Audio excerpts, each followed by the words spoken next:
Morning, everybody, and welcome to NEW302. I did want to take a moment. Good, my sound is on. I did want to take a moment and thank everybody for their patience in waiting for this.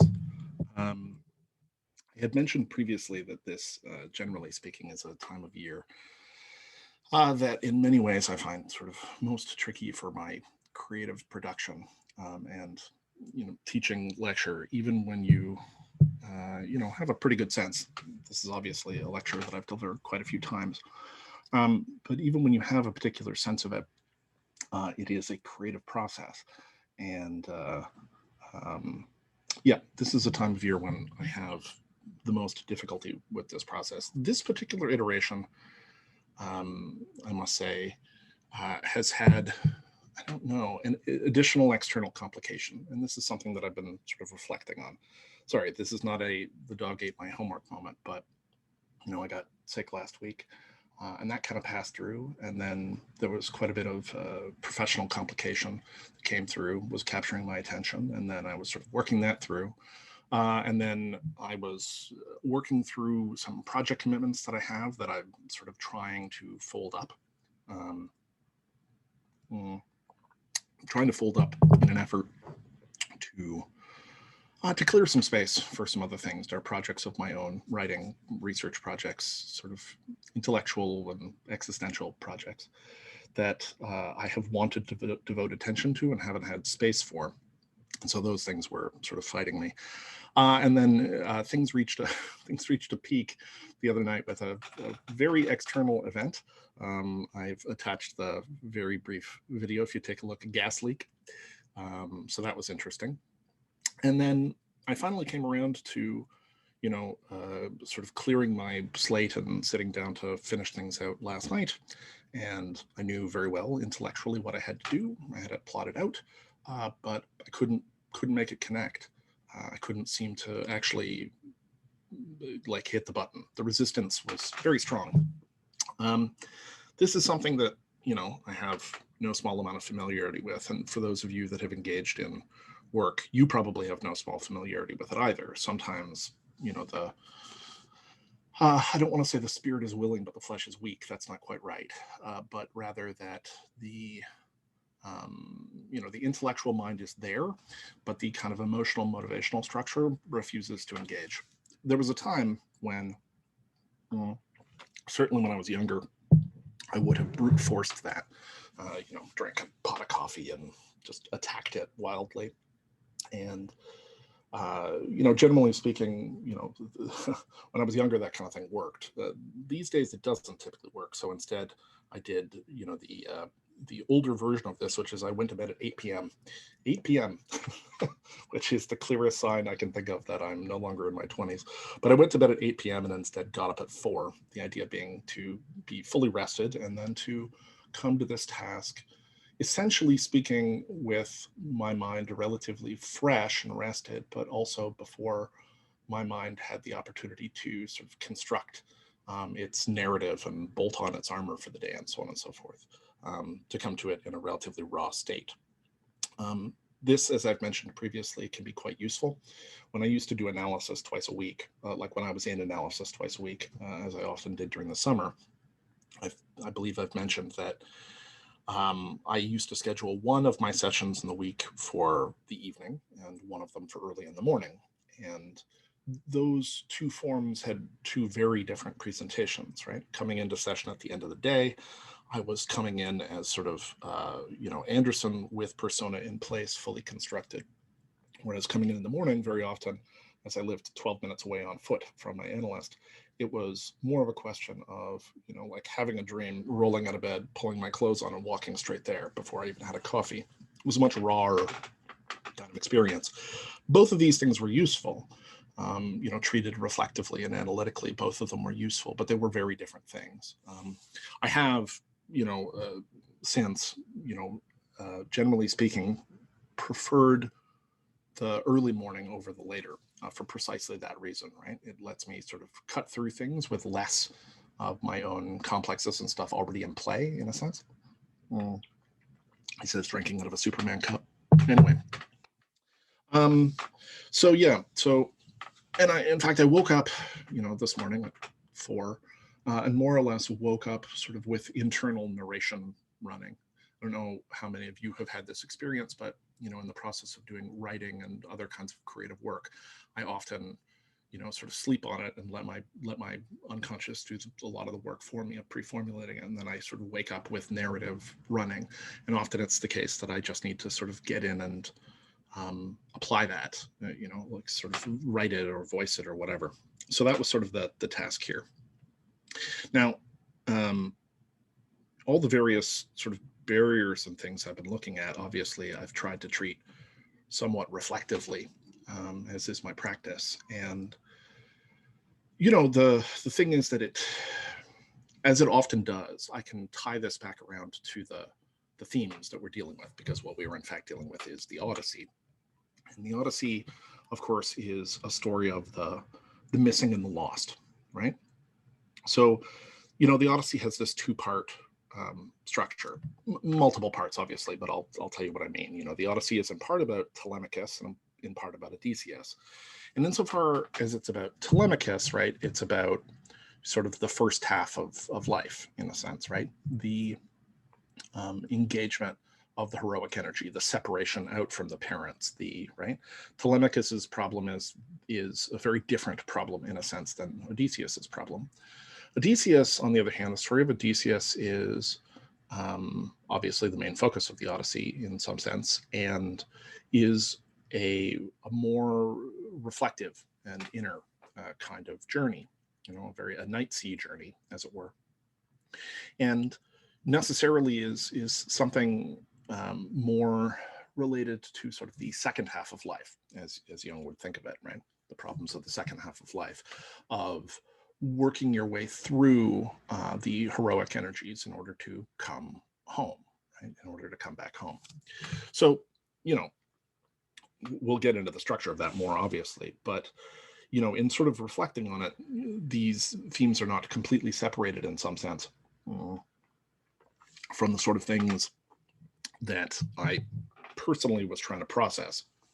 And indeed, of course, hitting a bunch of internal and external barriers to things takes on a certain poignancy and relevance. And that's something that, I want to sort of explore as we're kind of going through this and as I'm explicating it, which is that, it's always tempting, in a sense, to keep the sort of material that you pull out of an analysis in Jungian terms at a relatively sort of symbolic level, right? And that is useful in its own way. That is not useless to consider things in those terms. But it's also, as I've repeatedly tried to sort of emphasize, it's also typically useful to try to ground these things out into some kind of felt, lived experience, right?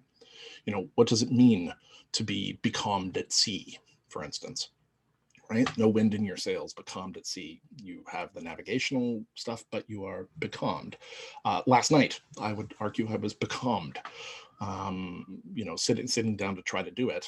It was just like, oh, nope, there's no wind for whatever reason. Like, we know exactly where we're going and how to get there. But if we're going to do it, it's going to be, dozens of men at the oars kind of thing. Something that often, frankly, is much more depleting than we presume. And so, the response to that is very often to wait, to cast yourself on inner resources. And the same goes, of course, for external things, right? The linkage between what's going on inside of oneself, sort of emotionally and cognitively and existentially, and the manifestations that you encounter, in the world is, there's a distinction. There's an inner-outer distinction that we want to place there. Our inner-outer distinction is not always as useful as it might appear, right? External things, and this is not to say that, people do not have things happen to them. They do, things from outside their control. But how those things impact on them in various ways is primarily a question of psychological interpretation. So you get external barriers and internal barriers. And interpreting those things a little bit and trying to categorize them in archetypal terms, provided that you don't leave it at the symbolic level, is often quite elucidating. It's illuminating. So I wanted to give you a little bit of background on that. Okay, so jumping to it, I am also posting up the link, obviously, to the Oh Brother, Where Art Thou?, the Coen Brothers film, which I obviously highly recommend. Of course, it is not a sort of perfect adaptation. It's really more inspired by the Odyssey, but it animates the ideas in a way. And I mean, it's quite a good film. It's visually beautiful. It's has a wonderful soundtrack. It has terrific character acting, et cetera, et cetera. So it's an engaging way to engage the material. And when you're looking at that, I would encourage you to consider it sort of in parallel, right? So how does one do this? Very briefly. You know, the trick with considering something in parallel, like when you're considering sort of two different iterations of something, is essentially speaking the classic task of compare and contrast, right? It's like, okay, what are the similarities? What are the differences? And then insofar as there are similarities, to what extent is the symbolic iteration of something within a given version of a text, to what extent does it point to some underlying structure, right? Seeing different iterations of the same thing is a way of divining this underlying structure. I mean, that's sort of essential, right, to all of the kind of interpretive practice that we're engaged in here. So, you know, an example that I use pretty often is to discuss the fairly classic sort of school task of state it in your own words, right? You know, very often in teaching, or like state it in your own words. And the whole point of state it in your own words is that if you can take something and sort of rephrase it without just like liberally applying the thesaurus to the task, right? What you're doing is demonstrating an access to the underlying thing. You're still producing words, right? So we sort of don't have direct access to it, but it's indirect because in rephrasing it in your own terms, right, you're demonstrating that you have the structure that is beneath the original version, right, that you could just mime, and the version that you are working through. It's the same thing with sort of different iterations of the same story. So when you look at sort of the actual text of the Odyssey, and I'm using, as I've mentioned, right, the Fagles translation, but there are a lot of good translations and worth comparing. And something like Oh Brother, Where Art Thou?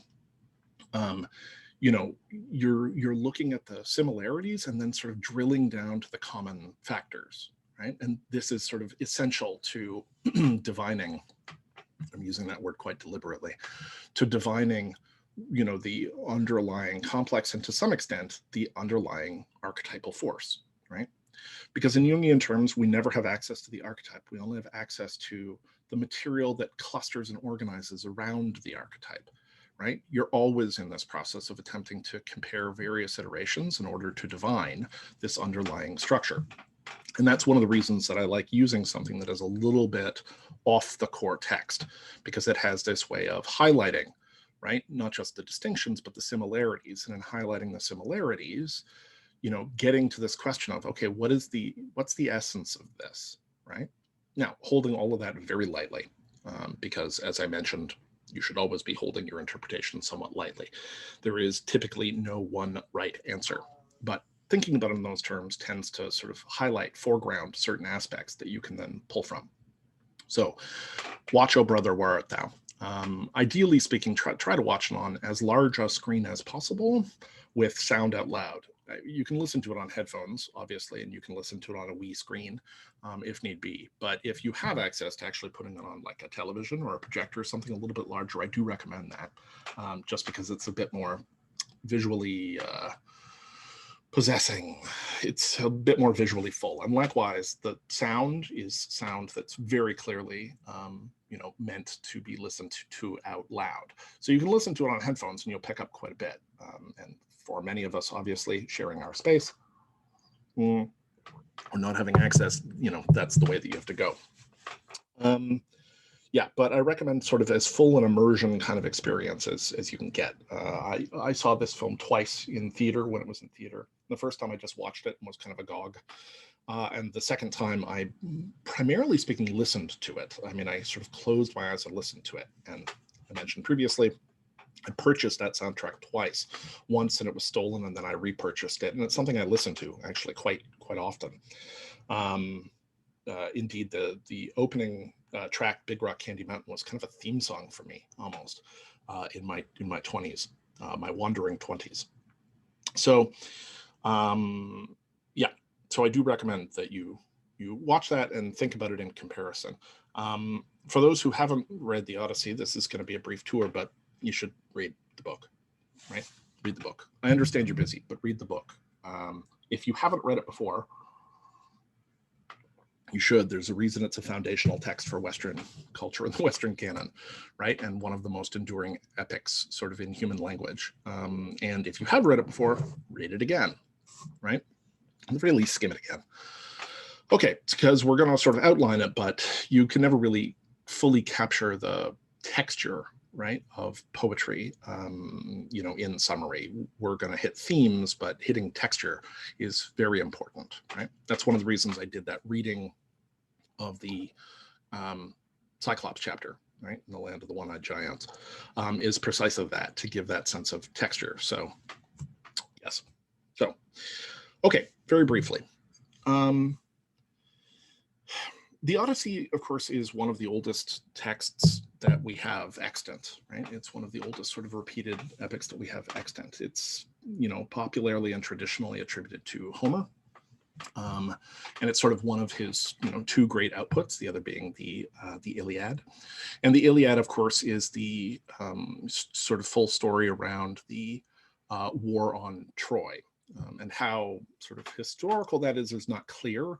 You know, Troy was sort of archaeologically discovered at one point and transitioned from mythology back into history in some sense. But, you know, in general, right, it's sort of infused with an overall mythological tone. And then the Odyssey, of course, follows after that. Homer as an individual, you know, traditionally speaking, he was just taken as a given, right? That he was the sort of the composer of this text and so on and so forth. More modern scholarship tends to treat it, that possibly, right, the Iliad and the Odyssey were actually two different texts, or sorry, two different authors rather. Two different authors, but also that in fact there was sort of a compounding oral tradition. So for the most part, before it was ever set to text, right, the Odyssey would first have been a memorized poem, something that was recited primarily to an illiterate audience, right? And indeed, there are some indications that it may entirely precede literacy, that it may sort of predate writing, right? So it is originally an oral tradition. And, you know, it's worth bearing in mind that literacy is comparatively recent, right? Setting things to text is recent. We live in a world which is very much, right, dominated by text, like literacy. He said, sitting in front of the books, you know, dominated by text, and text is an acquired mode of thought. It's an acquired psychotechnology. It's a way of hard coding information, which incidentally, people like, for instance, Socrates thought was a terrible idea.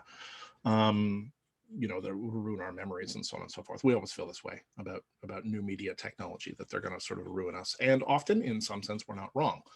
It's relatively clear, right, that sort of the mnemonics, the tricks of memory and the arts of memory that were used by people who were capable of reciting these sorts of epic poems are largely inaccessible to us, right? We find memorization in that sense quite difficult, and not just difficult, but sort of irrelevant, right? It's like, it's written down. Why would I do that?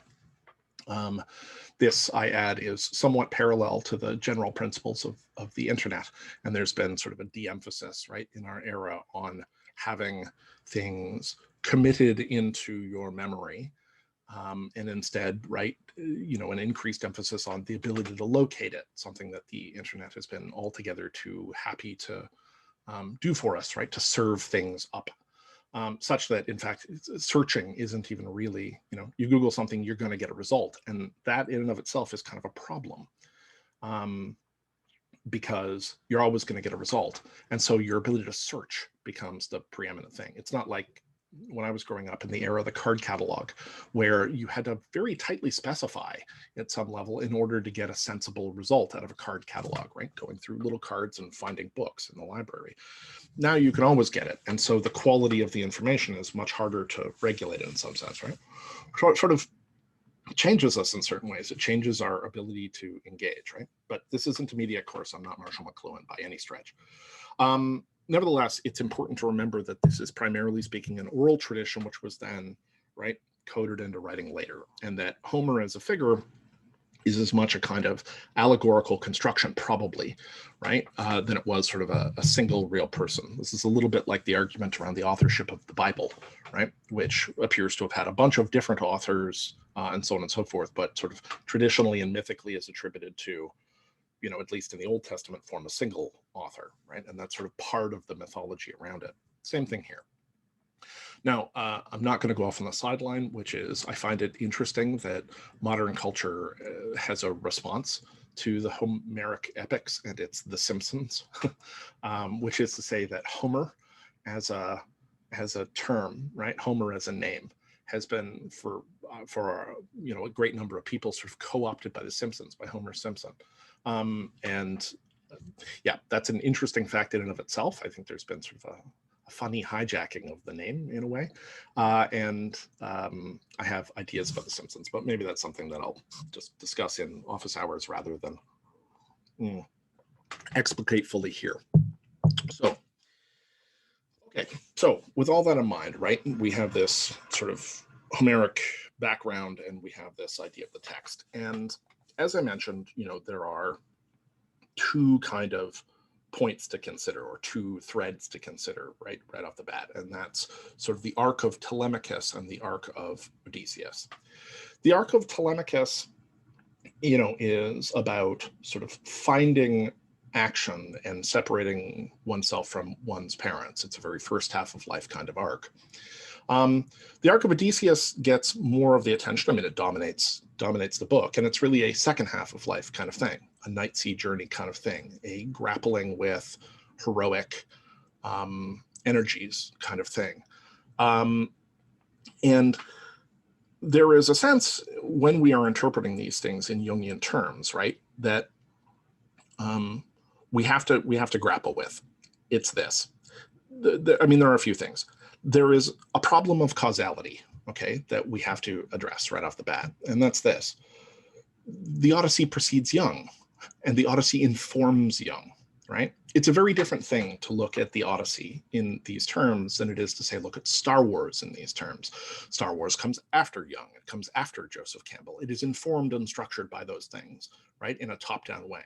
That kind of synthesis of the material that we see in Jung and the post-Jungians, right, like Campbell, has been done for us, and it's expressed in clear terms. This is why I like Star Wars as a text, right? It's very schematic, very schematic. The Odyssey, on the other hand, precedes it, you know, by thousands of years, and therefore was an influence on it, right? So it's not a simple thing to simply then take the interpretive tools and apply them backwards. The interpretive tools, to some extent, emerge from this text. So that problem of causality is something that we have to bear in mind, right? It's not that you can just go back and naively apply this system, because the system itself was developed in part by reference to, right, the Odyssey. The Odyssey is sort of an exemplar text. So we have to bear that in mind. Now, that doesn't mean that we can't, to some extent, use that as an interpretive framework. We can, because the way that it was, right, originally developed was in reference to this, and it's attempting to ground it out in the psychological terms that we're concerned with. But you do have to remember it. It's not as simple as, you know, looking at it and going, wow, see, like it fits. Like, yes, of course it fits, because, you know, it was developed from that. And you have to remember that, right? You have to sort of bear it in mind when you're doing this kind of analysis. You can't take it as reified. Now, I think I've put enough emphasis on generally holding your interpretations and your constructs loosely, right? That you're not looking to find the answer. This is an analogical process, but that you can, through sort of examination and explication and amplification and unpacking, you can find threads that usefully connect. But again, you got to hold that loosely. So that's one thing. The second thing, of course, is that the Homeric epics generally, and the Odyssey certainly, don't behave, they don't follow the same kind of moral rules that we might expect out of modern text. We have in modern literature a very sort of moralized interpretation, and we don't share the moral framework of the people who are writing this text. So there's a lot of things where we are sort of expecting maybe moral fallout in the way that we would in certain stories, right? And we don't get it, right? There isn't sort of punishment. There's punishment for other kinds of things, right? There are other sorts of sort of moral actions, right? You don't mock the gods. You don't sort of disobey direct injunctions. You don't disregard omens, right? These are the sort of core principles that it's operating according to. But nevertheless, there is that psychological core principle that you can pay attention to, right?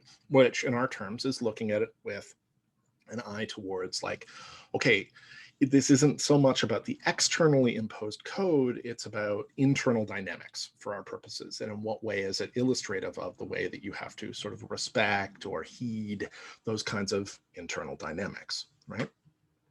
Okay.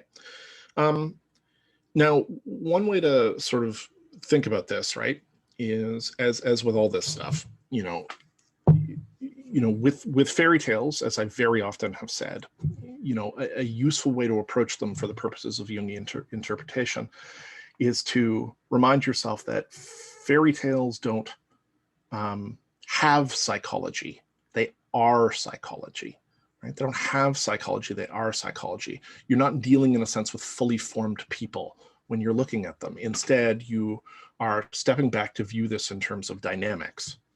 And I think I've prefaced this enough to indicate that that is by no means the only way to look at it. But for our purposes, that is generally how you want to approach it. You want to approach it in that sense, and you're shifting your interpretations around, the same as with the other text that we've looked at.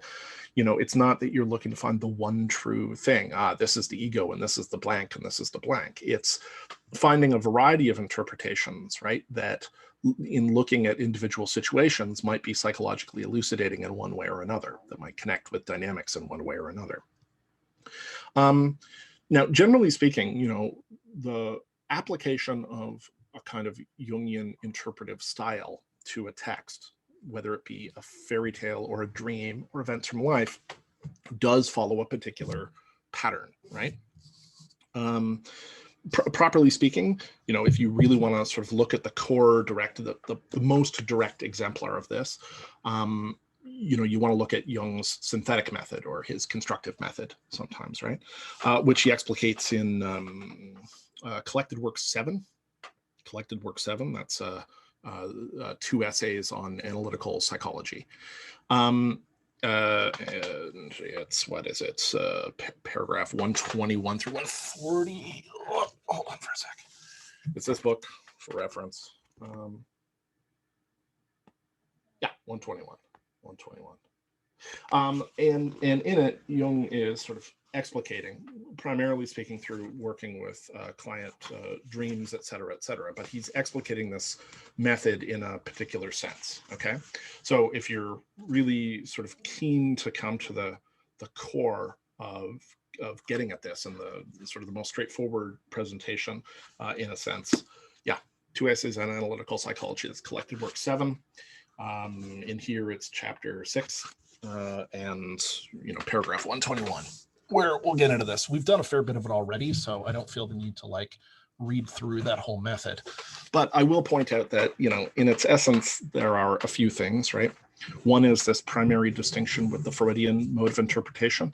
So if Freud holds that, psychic contents and complexes and stuff, in a sense, are just sort of dead vestiges, right? Leftovers, atavistic leftovers, they're sort of dead, right? Jung, on the other hand, is looking at them as aspects of a living and functioning psyche, right? That they're not just sort of dead crud, but rather that this is the active process by which things are occurring within the unconscious and within the psyche, that you're explicating sort of living structure. And that's important. And also, as we've already discussed, right, it's important to bear in mind that most of the time we're amplifying things, right, rather than associating them. So, you know, we're looking to center ourselves on the specifics of the symbol, right? It's, well, why this and not that? Why does it have this property and not that, right? And that is it's a general thing. It's like, why is it a knife in a dream and not scissors and not a sword and not a letter opener? Why a knife, right? Because that knife has specificity in the same way as when somebody shows up in your dream, right? The question is like, well, why them? Out of all of the people that could be in the dream, what is it that they're standing in for? What do they do in this schema? That specificity and orbiting the specificity, right? Without trying to generalize it totally up into a category, right? Oh, it's a knife, it's a sharp thing, it's long, it's a penis, right? That would be sort of a Freudian method to try to boil it down into that category. Whereas instead it's like, no, look at the specificity of it, right? In Jungian terms, the specificity.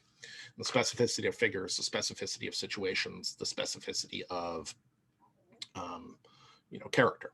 So with all that in mind, and synthetic method. So first, let's talk a little bit about, you know, sort of setting and character.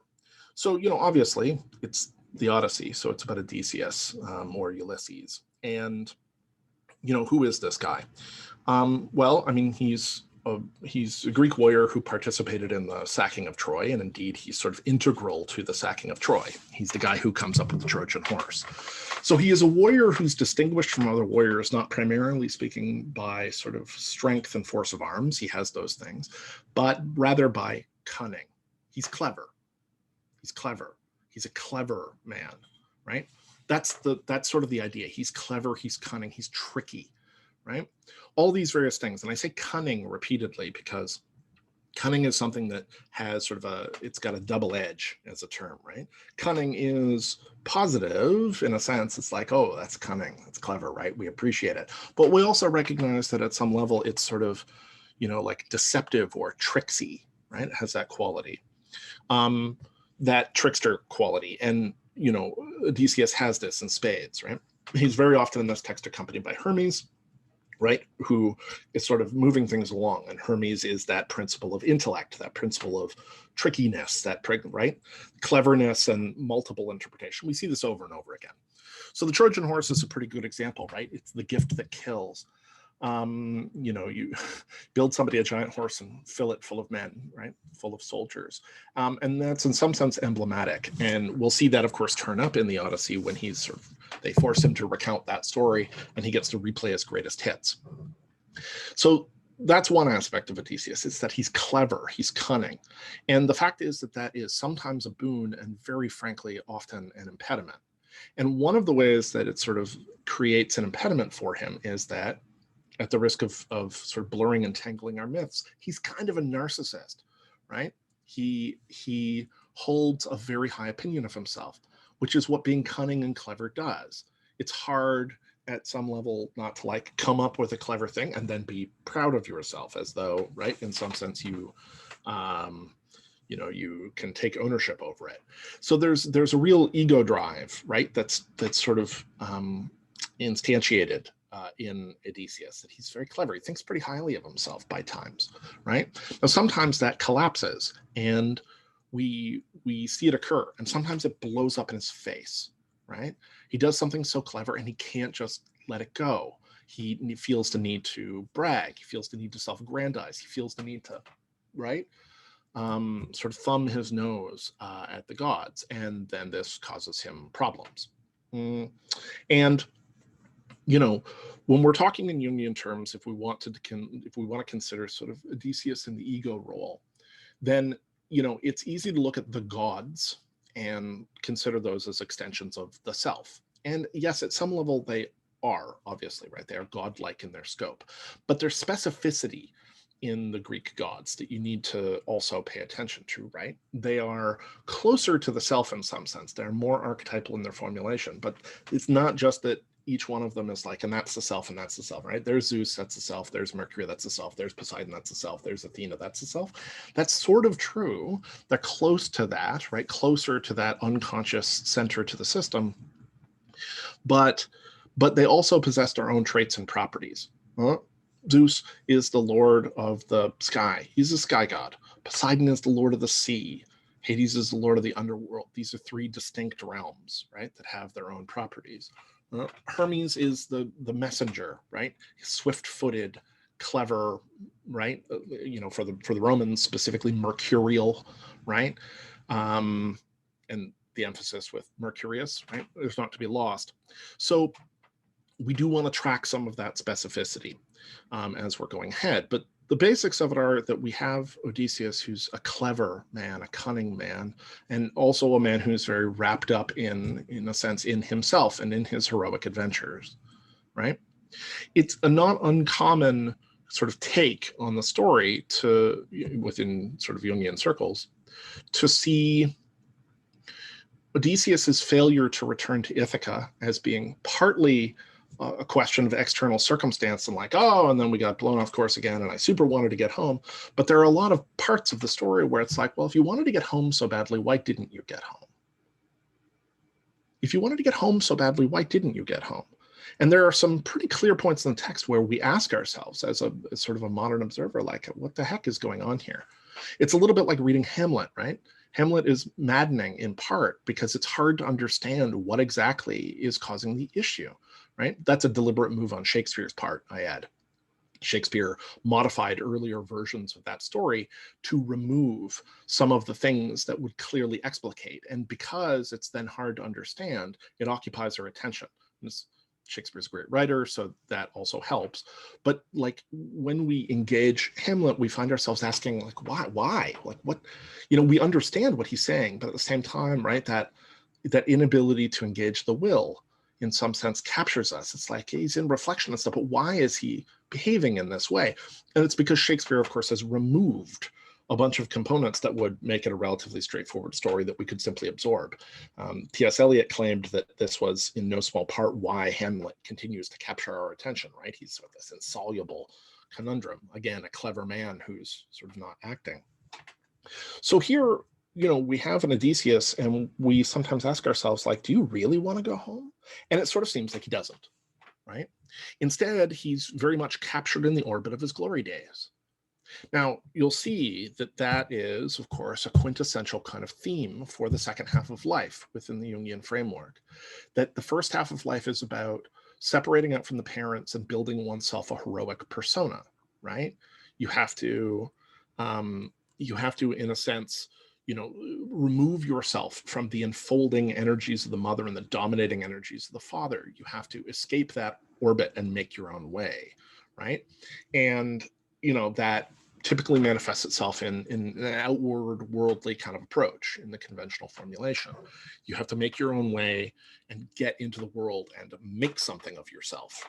I mean, that's the task. You slay some dragons, capture some treasure, right? Find a kingdom. You know, that's sort of the task, is the capturing of that heroic energy and the ability to sort of fight under a banner that you can actually get behind and feel passionate for. And seek goals that seem worthy of your attentions and so on and so forth. But then at the midpoint of life for Jung, there begins to be a reflective reassessment, right? It becomes gradually unseemly to be constantly pursuing that kind of heroic energy. It's like you can't just be conquering forever. Because I've been teaching the Buddhism and psychotherapy course in tandem with this course this semester, you know, this has got me thinking about a lot of the kind of classic Buddhist parables around this stuff. And there's a really good one where a king, you know, is sort of approached and they're trying to demonstrate the nature of craving, the bottomless nature of craving. And so the hypothetical kind of story goes that they go to this king and they say, what would you do if there was, you know, a kingdom in the east that had, you know, wonderful elephants and gardens and fields and cities? And he's like, I would conquer it. Yeah, okay. And what would you do if, you know, you encountered the same thing to the west? I would conquer it. And what would you do if there was the same thing to the south? I would conquer it. And what would you do if there's the same thing? I would conquer it. Right? And it's in part meant to illustrate like the bottomlessness of this kind of craving, but also sort of the emptiness of it, right? To just keep questing more and more and more and more, right? So there's something present in that, in letting go of the moreness, right, that is integral to the heroic enterprise, and instead to begin to focus not on sort of a quantitative measure, but on a more qualitative measure. Now, as I've said many times, in practice, in my opinion, I think that many people, and certainly many people that are attracted to sort of Jungian material, are not necessarily engaging things in quite that linear sense. I certainly didn't. I spent large parts of my 20s engaged more on the other side. But I was also, of course, seized by, right, even by resistance, and the resistance to it, this kind of like impulse towards establishing oneself in a worldly sense, making a mark, right, creating a legacy is a thing, you hear a lot.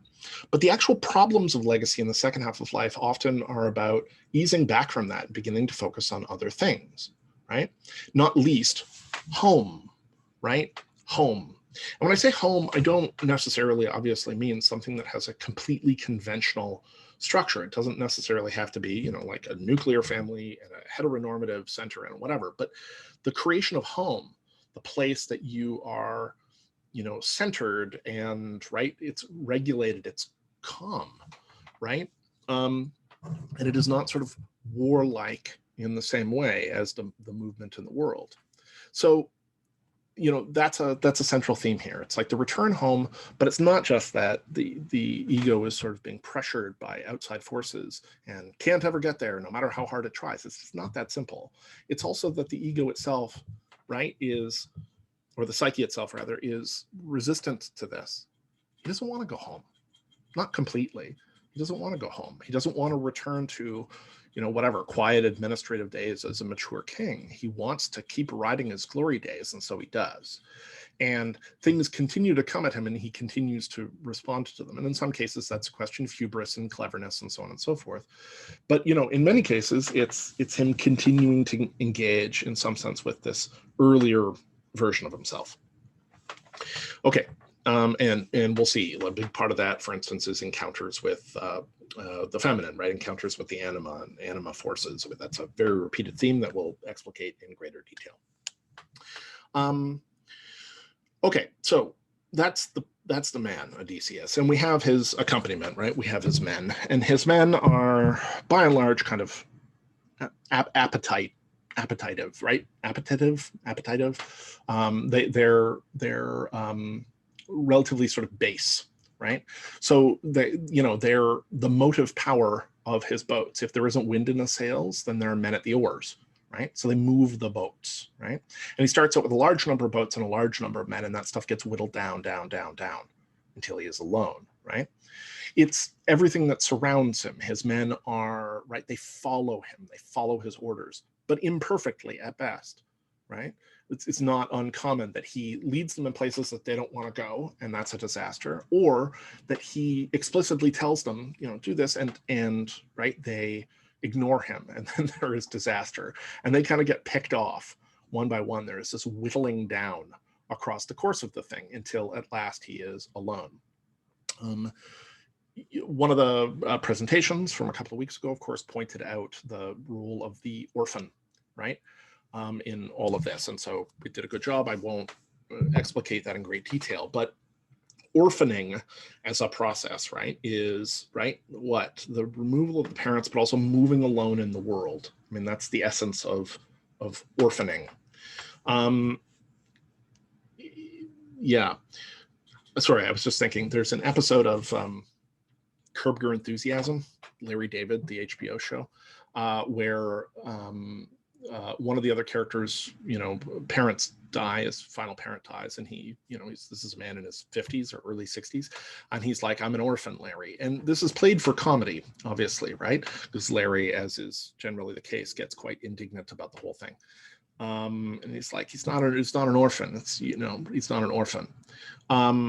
But of course, there is something fundamental to that. I recall that when my grandmother died, my mother's mother, my grandfather had died a number of years before, but when my mother's mother died in her 40s, and in my late teens, my mother experienced a real surge of that orphan feeling, that she was alone. And part of us, of course, is inclined to react little bit like Larry David and be like, that's ridiculous, like you're not an orphan. But that feeling, that strong feeling of suddenly being unmoored, right, from the parental influence is real. That sense of the aloneness and of the having to sort of be your own, your own guide, having to go with what you've already been given. And that's sort of essential to sort of the orphan status, and therefore sort of essential to the themes of this text, right? Telemachus is likewise orphaned in an important sense, right? His mother is simply occupied, right, with this like deflection of the suitors and the experience of grief and the creation and non-creation. It's not a runaway thing, but it is occupying her attention, right? Such that Telemachus is alone, and his father is off and has been, of course, elevated, as is generally the case with the, right, with missing father, has been elevated into a kind of mythic status. Doesn't help that, of course, his father is somewhat deserving of that mythic status, somewhat. But Odysseus also goes through this process by which he is gradually rendered alone. So looking at his men and the ships, I mean, the ships, what are ships? Ships are something that get you places, they get you where you need to go. And what are the men? Well, the men are the forces that sort of follow you and serve as motive power. You can't operate a ship by yourself. You need the men to do, right, to row. If you don't have wind, you need the men to row. And the men don't get a lot of differentiation. So you can think about them as being sort of these reflexive figures, right? They're sort of reflex-like or appetite-like, instinct-like, and they tend to veer up and down, as we'll see, right? They become sort of more and less conscious, more and less obedient as we go through the text. Okay, so that's a little bit of character. Setting, because like a dream, setting is highly relevant. There's lots of different settings, obviously, and lots of different encounters, but the sort of frame setting for all of this is islands and the sea.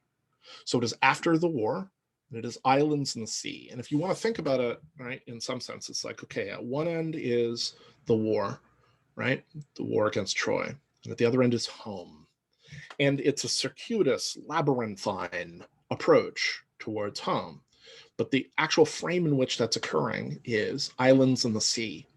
Now, islands and the sea is a very interesting kind of metaphor for our purposes. And I think this is one of the places where this would feed forward to inform the Jungian interpretation rather than sort of vice versa. But nevertheless, it's poignant, right?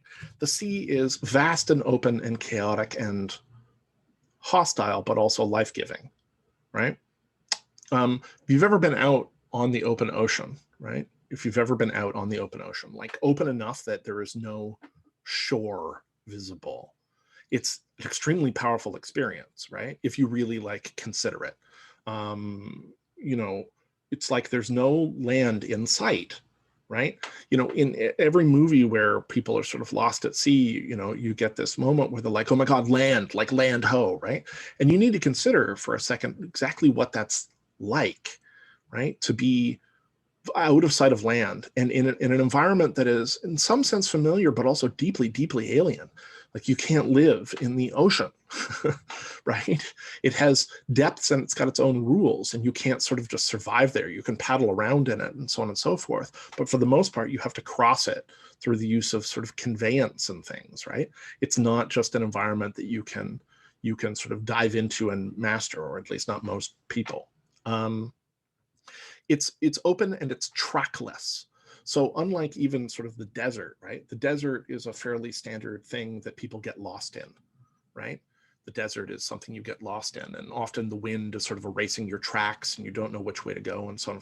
But the ocean is really trackless, like it's moving in waves.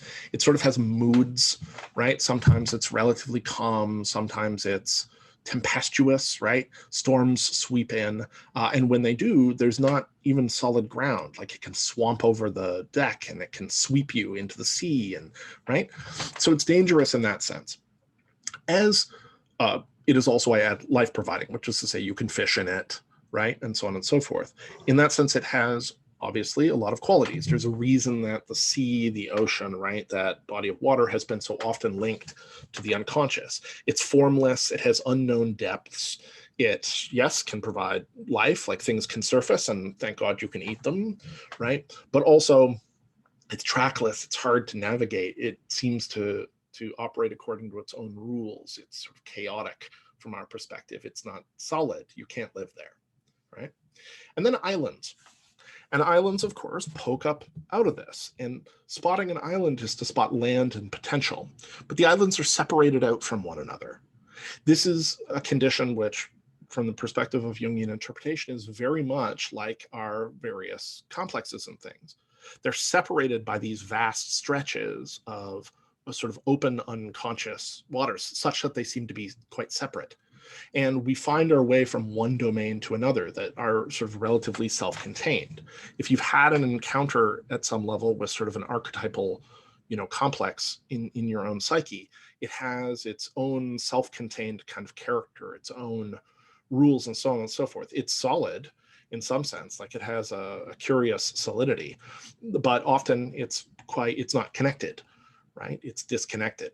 So the idea of a set of islands in this sense, an archipelago or just like a scattering of islands, is very much like these sort of disconnected set of islands. And it's not, it's not home. It's like disconnected complexes, right?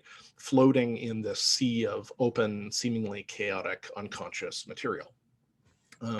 This is one of the reasons why this gets sort of seized on in analytical circles as such a useful guide, because sometimes I think with ideas about individuation, right, as I've said many times, there is this fixation on the sort of roadmap of individuation as this set of easy, discrete steps, right? Do this, do this, do this. It's like shadow work, great. Animal work, good, right? Or contrasexual soul work, good, right? Self, good. Okay, great. I'm individuated.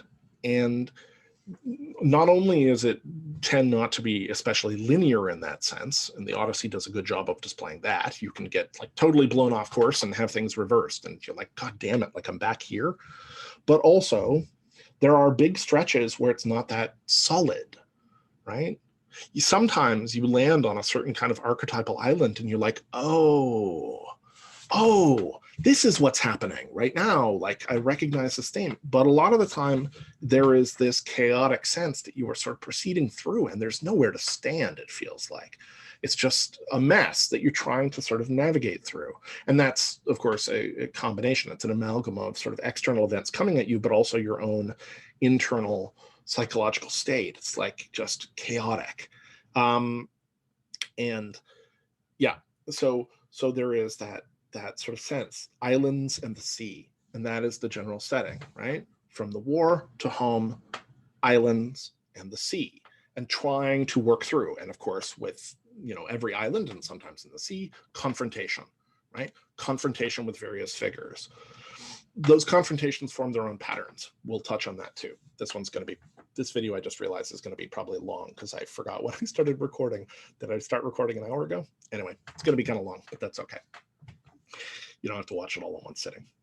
A quick note, okay, on the sea, because I think that it's useful to try to, at least to some extent, embed ourselves within the perspective of the Greeks. So one of the ways that I like to think about this is by reference to a fascinating sort of historical story that comes out of math, of all things. It's like one of the most exciting stories in math. And it's the story of the Pythagoreans and the discovery of irrational numbers. So this is a story of Hippasus of Metaponta. Okay, so very briefly, this is going to seem like a digression, but I think you'll see how it connects. Hippasus of Metaponta. So in the ancient world, right, the Pythagoreans were doing kind of a structural mystical thing where they were connecting together geometric and mathematical principles, music, ethical system, etc. Pythagoras is an unusual figure. He was quite sort of mysterious to the Greeks. It seems like he had some shamanic training. He is sort of within the Western thread, sort of the first professional teacher. Like that's what he did. He taught for a living. He had all kinds of other weird properties, Pythagoras. So he came into Greece from the north of Thrace, and he describes that he had undergone the thunderstone rite, which seemed to be sealing into a cave. It's all very shamanic. He talked about soul flight. So, the sort of separating himself from the body to see things from above and so on and so forth, right? Quite atypical, not what we would think of as being typical to the philosophy department these days, at least not not in most cases. You know, he was strange in other ways. The Greeks, of course, believed that the taller you were, the thicker your skull got and the stupider you were. They were not a people of great stature. So they believed that very tall people were also very stupid people, right? Barbarians, basically. But Pythagoras, and so, right, this is where we get the term boneheaded, right? If you're boneheaded, you know, if you're a bonehead, a bonehead means you have a thick skull and thus a small brain. This was a term that kind of came out of that period. And Pythagoras was weird because he was both tall and extremely smart. He wore like a garment. So he wore basically like, you know, like a laurel and a full white toga garment and so on and so forth. This would be the equivalent of me showing up every day in a tuxedo. Like, he wore extremely formal garments all the time. That was weird. So there's a lot of strange things about Pythagoras, and he sort of has an enormous influence on Greek philosophy and the idea of organizing students in this way. And one of the principles that the Pythagoreans operated on, okay, was they operated on sort of ratio. That was one of their big things, right? Whole numbers and ratio. So fractions and ratio. And that's how they coded musical theory, and that's how they looked at a bunch of things. The idea that things could be expressed in fractions, right? Ratios between two numbers, right? Numerator and denominator, was like really central. And it was a way that they believed that they could sort of rationally contain the universe, right? Oh, you can do everything in terms of mathematical proportion and geometry. This is a very powerful mystical system at the time. Okay, so all that was the case until the discovery of irrational numbers. This really is going to link back to the Odyssey, I swear. All this continues until we get to the discovery of irrational numbers. Well, what's an irrational number? So if you remember your math, an irrational number is when you get a decimal number that is non-repeating and non-terminating. It goes on forever, and it doesn't have like a pattern. It doesn't seem to have a determined pattern, okay? So pi, the number pi, you know, if you've studied pi, it's 3.14152857 something, right? So, you know, pi goes on forever and it doesn't repeat, right? So pi is a good example. The example that they were concerned with rational numbers was the square root of 2. Okay, so, right, the square root of 2. It's not that important to look at the mathematical side, but the point is that the thing about an irrational number in this sense is that it cannot be expressed as a fraction, right? They were big into these fractions, big into ratios, right? As a way of like containing and understanding the universe. And an irrational number like the square root of 2 cannot be expressed as a fraction. It goes on forever and it doesn't repeat. So this was a major blow to the Pythagoreans. And as the legend goes, there was sort of a person who was associated. This is after Pythagoras' death, when the Pythagoreans were sort of a cult, basically. There's a person after Pythagoras' death named Hippasus of Metaponta who spills the beans on this. He lets people in on the existence of the square root of 2, which is a massive threat to their conception of the universe. And so what do to Hippasus of Metaponta? They kick in his door, they drag him out, they hog tie him, and they drown him. Or they row him out to sea and they drown him. That's how the legend goes. And I often, when I used to teach math, high school math, I used to like to break this story out, because it's like, if you think math is boring, you would be shocked to see some of the things that have happened in the name of math. Now, why did they do that? Why did they do it? They did it because they were looking to produce, I mean, this is the Greeks, they have a deep horror of chaos, right? And they're looking to produce an orderly universe, and they think they figured out a way to do it. But here comes in the back door the irrational number, for our purposes, linger on that for a second, right? And the irrational number doesn't fit. I mean, it's basically the long tail of the dragon of chaos, right? It's a serpent that won't be contained in the system. It goes on forever and it doesn't repeat. You can't collapse it down into an easy ratio. That's terrifying for these people, basically. Like, it undermines their whole system of the world for the Pythagoreans, not probably for the Greeks at large, but certainly for the Pythagoreans. So they kill him. They kill him. And how do they kill him? They deliver him to the sea. They drown him, right? Which is a pretty horrific death, for one thing, right? They could have just stabbed him or burned him or something, right? Pushed him off a cliff. But instead, they row him out to sea and they deliver him. They deliver him to the sea. They drown him. Now, that's a lot of effort. Think about it. Now, did this happen? I mean, it's a bit apocryphal, right? It's very possible this didn't happen, but the legend of it is important. It has a mythological quality and it tells us something. They drown him. They deliver him to the sea. They deliver him to chaos, because the sea is chaos, right? When the world is created, the land is heaved up out of the sea, but it's still contained by the sea. And the Greeks are living in a world of islands and peninsulas. There's a lot of ocean. This is the world that they live in, right? So from our perspective, the Odyssey is set in islands and sea. Yes, there are encounters. Yes, there are gods. Yes, there are monsters. There's all these things, right? But it is sort of a bounded space of islands and sea between these two terminal points, right? Between, on one hand, Troy, and on the other hand, Ithaca, or that is to say, the war on one end, home on the other, and this circuitous labyrinthine route that takes you to various islands, way stations between where encounters occur. Okay, that is the general framing. Okay, now within that, you know, there are a bunch of core themes. I'm going to stop this video in a second and start recording again so that this is in discrete chunks. I think that's reasonable. But there are sort of themes. You know, as I mentioned, there's this question of the missing and the lost, right? There's this question of the two halves of life in terms of Telemachus and Odysseus, right? And trying to express the themes that are relevant. But then there is this more general theme in terms of what Odysseus is dealing with. And you can express that in terms of sort of like his trials, right? The specific things that he encounters. Omens, which are turning up all the time, are part of the like, oh, you should be getting the message in various ways, right? This wandering quality, right? And the wandering and the being lost, right? As Tolkien said, not all who wander are lost. But in this case, sometimes he's wandering and sometimes he's lost. And then this property of testing, which we'll get to sort of in more detail, which is things are constantly being tested. There is a sort of a prod to establish a sense of trust, right? There's lots of testing of situations, testing of him, testing of other people. And as you'll see, that has a very specific format that we'll sort of touch on that's relevant for our purposes. Okay, so that is the general framework that we're coming to this from. I'm going to stop here and then we'll jump back in. And for part two, I want to start getting through kind of specific incidents. And we're going to break this into, rather than the in-text order, we're going to break it into a more chronological narrative order to make sense of it. Okay, so that was part one. Part two.